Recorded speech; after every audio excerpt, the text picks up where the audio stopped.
Hello students, आज हम अपना नया चैप्टर स्टार्ट कर रहे हैं जिसका नाम है staffing meaning and importance. Staffing का मतलब क्या होता है? स्टाफिंग एक ऐसी प्रोसेस है जिसके अंदर लोगों को अपनी पोस्ट के ऊपर भरा जाता है, मतलब लोगों को काम पे रखा जाता है। जहाँ पे लोग की ज़रूरत होती है, जहाँ पे लोगों को काम की ज़रूरत होती है, उस हिसाब से उस पर्सन को काम पे रख लिया जाता है। इसी को स्टाफिंग कहा जाता है। तो इसका मीनिंग हम टूल किट में रीड कर रहे हैं। It refers to filling and keeping filled post with people. Staffing के अंदर आप जो है पोस्ट को फिल करते हो, जहाँ जिसकी ज़रूरत है वहाँ पे लोगों को रखते हो। इसको ही स्टाफिंग कहा जाता है। मतलब लोगों को काम पे रखना है, जिस तरीके से मर्जी रखा जाए, इसी को स्टाफिंग कहा जाता है। नेक्स्ट पेज पे इसके बारे में पढ़ रहे हैं और डेफिनेशंस दे रखे हैं। मेन इसके करैक्टरिस्टिक्स हैं। करैक्टर मतलब इसकी विशेषताएं गिवन हैं। विशेषताओं में आपको क्या पढ़ना है कि इसके ये होता क्या है। विशेषताओं का मतलब इसके बारे में स्पेशलिटी क्या है। सबसे पहले है related to human being. First important characteristic of staffing, मतलब स्टाफिंग का मतलब है कि ये इसमें ह्यूमन बीइंग से रिलेटेड काम किए जाते हैं, पर्सन से रिलेटेड काम किए जाते हैं। इसके अंदर स्टाफिंग का मतलब है स्टाफ रखना, बंदे रखना। तो ये जो प्रक्रिया है या ये जो प्रोसेस है वो ह्यूमन बीइंग से रिलेटेड है। The first important characteristic of staffing is to its relationship with human being. ये ह्यूमन बीइंग से रिलेटेड है। It means that unlike planning organisation is not mere paper work.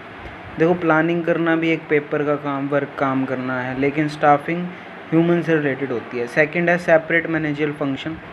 ये जो management का जो function है ये सेपरेट फंक्शन माना जाता है, क्योंकि इसके अंदर जो काम किया जाता है वो सेपरेट या अलग किया जाता है। बहुत ही इम्पोर्टेंट काम है स्टाफिंग करना। स्टाफिंग करना कोई छोटा काम नहीं है, इसीलिए इसको एक सेपरेट फंक्शन के रूप में दिखाया गया है। थर्ड है essential at all manager level. देखो, ये जो मैनेजमेंट करना है होता है या ये जो लेवल होता है ये सबके लिए इम्पोर्टेंट होता है। सभी लेवल, देखो मैनेजमेंट के 3 लेवल हैं, top level, middle level, lower level. वैसे प्लेटफॉर्म एरिया भी होता है। मतलब सभी लेवल्स पे प्रॉपर वे में सभी जगह स्टाफिंग की ज़रूरत पड़ती है। ऐसा कोई भी जगह नहीं है जहाँ पे स्टाफिंग की ज़रूरत ना पड़ती हो। फोर्थ पॉइंट है रिलेटेड टू सोशल रिस्पॉन्सिबिलिटी। हमने एक चैप्टर पढ़ा था +1 के अंदर, सोशल रिस्पॉन्सिबिलिटी। सोशल रिस्पॉन्सिबिलिटी के अंदर जो है लोगों को काम दिया जाता है, सोसाइटी की ज़रूरतों को पूरा किया जाता है। तो स्टाफिंग के अंदर भी तो यही होता है। स्टाफिंग के अंदर भी लोगों को काम दिया जाता है, सोसाइटी की ज़रूरतों को पूरा किया जाता है, इससे सोशल रिस्पॉन्सिबिलिटी कंप्लीट हो जाती हैं। तो ये जो सोशल रिस्पॉन्सिबिलिटी से रिलेटेड होती है स्टाफिंग, तो इसीलिए इसको सोशल रिस्पॉन्सिबिलिटी का पार्ट माना जाता है। 4 ही पॉइंट करने हैं। नेक्स्ट इसके हैं नीड। क्या ज़रूरत है इसकी, मतलब क्या फ़ायदा होता है स्टाफिंग करने का। सबसे पहले है फिलिंग द रोल। देखो, हर फर्म में सबको अपने अपने रोल गिवन है, मतलब हर किसी को अपना अपना काम दिया गया है, लेकिन उस रोल को निभाने के लिए एक पर्सन चाहिए। वो स्टाफिंग से ही मतलब पॉसिबल है। ये इतना इजी नहीं होता कि आप एक ऑर्गेनाइजेशन में एक स्ट्रक्चर तैयार करने के बाद उसमें काम पे लोगों को ना रखें। अगर काम पे लोगों को रखोगे तभी फ़ायदा होगा, ठीक है। तो ये स्टाफिंग का पार्ट है जो लोगों को रोल को फिल करता है। सेकंड है ह्यूमन एम्फासिस। मतलब ये जो चीज़ें होती हैं ह्यूमन से जुड़ी हुई होती हैं, मतलब लोगों से जुड़ी हुई होती हैं।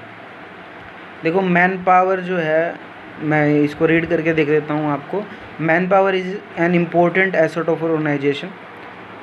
ये इम्पोर्टेंट एसेट है ऑर्गेनाइजेशन की। Its selection criteria different from other asset like material machinery. Man power को चूज़ करना बहुत मुश्किल होता है। देखो, मशीनरी चूज़ करना फिर भी आसान है। मैन पावर को एजुकेशन के हिसाब से, एक्सपीरियंस के हिसाब से, एज के हिसाब से, जेंडर के हिसाब से चूज़ करना पड़ता है। तो ह्यूमन बीइंग को ध्यान में रख के किया जाता है। बहुत ही इम्पोर्टेंट चीज़ है। थर्ड पॉइंट है अवेलेबिलिटी ऑफ नॉलेज। देखो स्टाफ नॉलेज की ज़रूरत होती है। आपको किसी भी फर्म को, किसी भी कंपनी को नॉलेज के बिना कोई काम नहीं होता। तो नॉलेज चाहिए तो स्टाफ रखना पड़ेगा। एक अकेला बंदा हर कोई काम नहीं कर सकता, तो सारे कामों को बांटा जाता है, अलग अलग लोगों को दिया जाता है। तो ये नॉलेज के अकॉर्डिंग दिया जाता है। देखो मेरा अकाउंट्स का सब्जेक्ट है, हर कोई नहीं पढ़ा पाएगा, बिज़नेस हर कोई नहीं पढ़ा पाएगा डिटेल में, तो मेरे को स्पेशल नॉलेज है, तो मेरे को काम पे रखा गया है। फोर्थ पॉइंट है स्पेशलाइजेशन। स्पेशलाइजेशन में मतलब क्या होता है स्पेशलाइजेशन का, कि हर किसी को अपना अपना काम सौंपा गया है, स्पेशलाइजेशन वर्क दिया गया है। तो वो स्पेशलाइजेशन के फ़ायदे ज़रूर होते हैं, जिसके लिए सबका फ़ायदा ये है कि वो किसी भी फर्म में स्टाफिंग की जाए और उस पर्सन को वही काम दिया जाए जो जिस काम के वो लायक है। तो स्पेशलाइजेशन का काम भी हर फर्म में ज़रूरी होता है। देखो मैं अपने सब्जेक्ट का स्पेशलिस्ट हूँ, तो मेरे को अपना सब्जेक्ट दिया गया है। मेरे हिंदी वाले टीचर को मेरे सब्जेक्ट्स नहीं दिए जा सकते क्योंकि वो नहीं पढ़ा पाएंगे। तो वो ज़रूरी है, वो स्पेशलाइजेशन किसी भी फर्म के लिए ज़रूरी होता है। ये छोटी सी वीडियो है, ध्यान से देखना। कोई प्रॉब्लम हो, कोई क्वेरी हो तो ज़रूर पूछना है। Thank you.